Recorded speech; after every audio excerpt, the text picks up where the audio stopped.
Interview में लड़की ने कहा, मेरी जूती साफ करो। लड़की ने किया। 5 मिनट बाद वही निकला कंपनी का मालिक।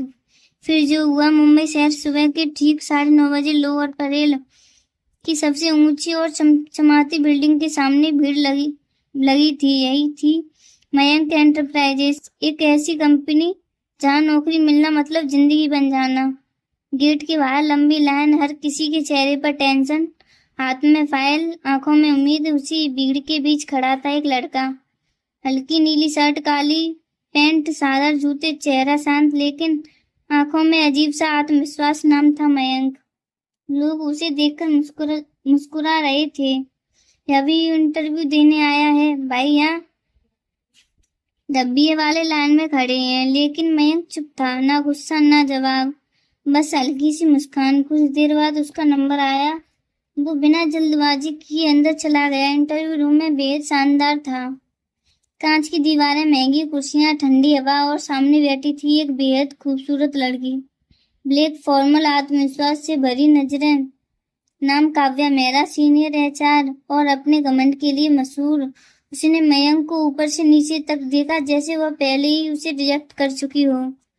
तो तुम यहाँ जॉब लेने आए हो? उसने हल्की हंसी के साथ पूछा। मयंक ने शांति से जवाब दिया, जी मैडम। काव्या पीछे टिक गई। उसकी आवाज में तिरस्कार साफ साफ दिख रहा था। तुम जैसे लोग मयंक एंटरप्राइज में जॉब कर पाएंगे? सच में लगता है तुम्हें? कमरे में बैठे बाकी लोग हल्का हल्का हंसने लगे, लेकिन मयंक का चेहरा नहीं बदला। उसने बस धीरे से कहा, मौका मिलेगा तो खुद को साबित कर दूंगा। बस यही बात काव्या को चुभ गई। वो थोड़ा आगे झुकी और अचानक बोली, ठीक है, पहले मेरी एक छोटी सी शर्त पूरी करो। कमरे में सन्नाटा छा गया। काव्या ने अपना पैर आगे बढ़ाया और ठंडे घमंडी लहजे में कहा, मेरी जूती साफ करो, फिर सोचूंगी कि तुम्हें इंटरव्यू देना भी है या नहीं। 1 सेकंड, 2 सेकंड, पूरा कमरा जैसे थम गया। कुछ लोग हंस पड़े, कुछ ने मोबाइल निकाल लिया। सबकी नजरें अब सिर्फ मयंक पर थी। क्या वह अपमान सहेगा या गुस्से में बाहर निकल जाएगा? लेकिन अगले ही पल मयंक धीरे धीरे झुका। उसने अपनी जेब से रूमाल निकाला और बिना कुछ बोले काव्या की जूती साफ करने लगा।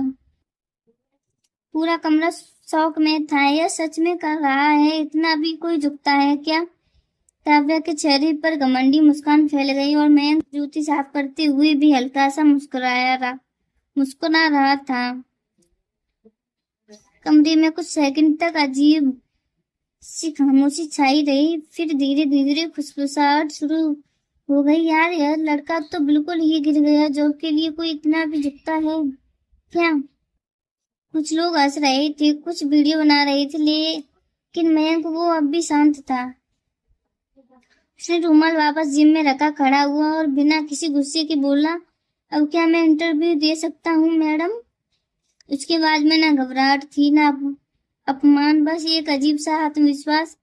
काव्या कुछ पल के लिए चुप रह गई। उसे उम्मीद नहीं थी कि मयंक इतना शांत रहेगा। उसने हल्का सा मुस्कुराते हुए कहा, इंटरव्यू तुम ऑलरेडी फेल हो चुके हो।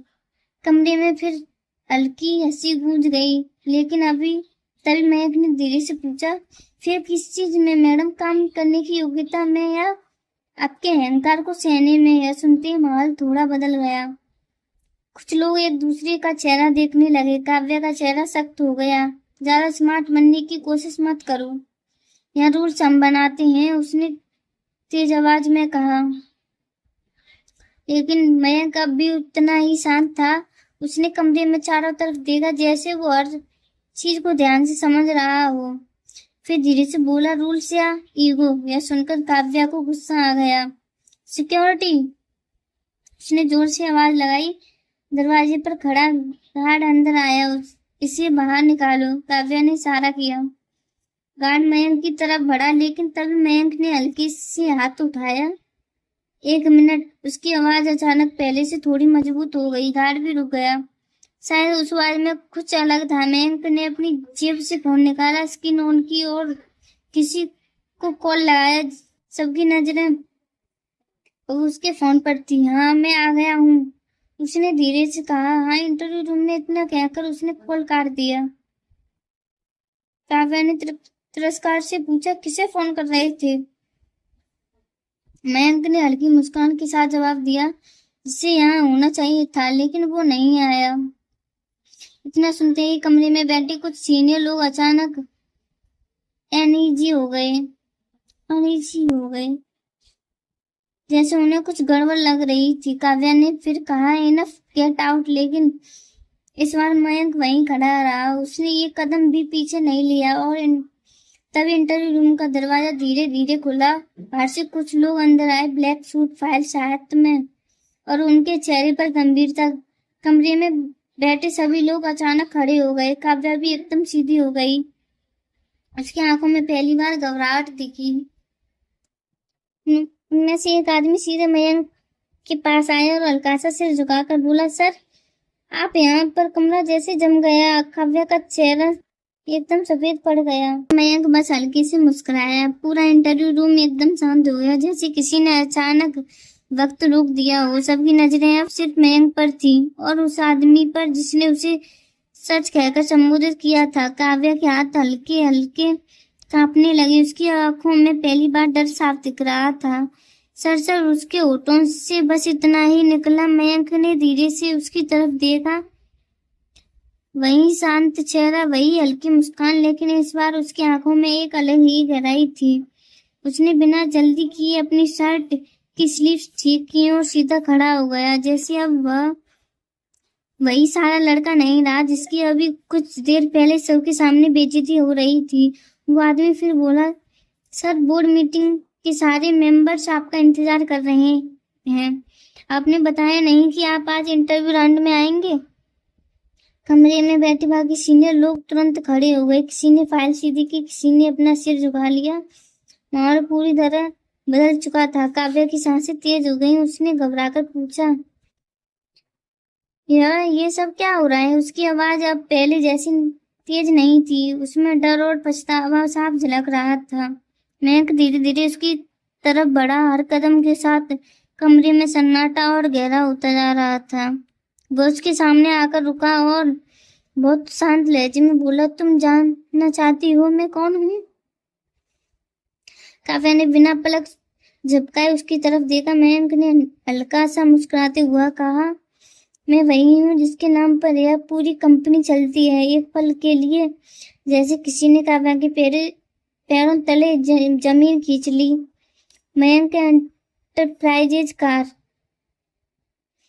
फाउंडर और ओनर कमरे में बैठे हर इंसान की सांस अटक गई। किसी ने सोचा भी नहीं था कि जिस लड़के को वह अभी तक एक गरीब उम्मीदवार समझ रहे थे, वही इस कंपनी का मालिक निकलेगा।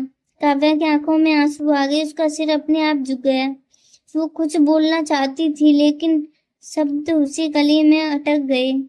मयंक ने एक पल के लिए नीचे उसकी जूती की तरफ देखा, वही जूती जिसे उसने अभी साफ किया था। फिर उसकी तरफ देखकर बोला, आज मैंने तुम्हारी जूती साफ की है, लेकिन असल में वह थोड़ा रुका।